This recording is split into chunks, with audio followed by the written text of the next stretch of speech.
মাই আইটা যায় কলেজও আপনি চাকরি দেয় কেডা গো আয় কোন বাড়ি বাড়ি কিতা মার্শাল্লাহ তুমি তো মার্শাল্লাহ বালা ডাং বড় হয়ে গেছো গা কি খাচ্ছতে তো খারাপ করে খাচ্ছতে তো খারাপ করে এইটাই ডাং করুক নইলে সুইটটা থাকুক আপনার সমস্যা কি ঠিক কিনা কও গুতায় শতানে গুতায় তুমি বুড়ো হইছো দাড়ি ফেঁকা সাদা হইছে চামড়া হড়ো হইছে দাঁত ফুড়া গাল ভিতরে গেছে এরপরও মাইয়া ফোন দেখলে কেডা গো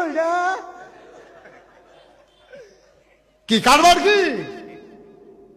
হগিন্দি বেড়ি দেখলো কথা কইতে মনে কয় রুশিয়া তো নিচে নামছে গেলে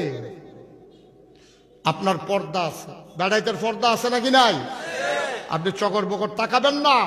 ভাইয়া ফাইন একটা যায় বেড়ি একটা যায় আপনার দরকার কি আপনার চা খাওয়ান আছে নিচে চা খাইবেন নিচের দিকে বই হবে চা খাইবেন নিজে নামাজ পড়বেন বউয়ের নামাজি বানাইবেন বেপর্দা হইতে দেবেন না আমি লেখাপড়ার বিরুদ্ধে হুজুর না আমি বুঝি লেখাপড়ার কত দরকার আমার মায়ের যদি সিজার হয় তাইলে পুরুষ ডাক্তার হইলে ভালো হয় না মহিলা ডাক্তার হইলে ভালো হয় তো মহিলা ডাক্তার মাইয়াফান না পড়লে ডাক্তার হইব কেমনে মাইয়াফান পড়লে না মহিলা ডাক্তার হইতো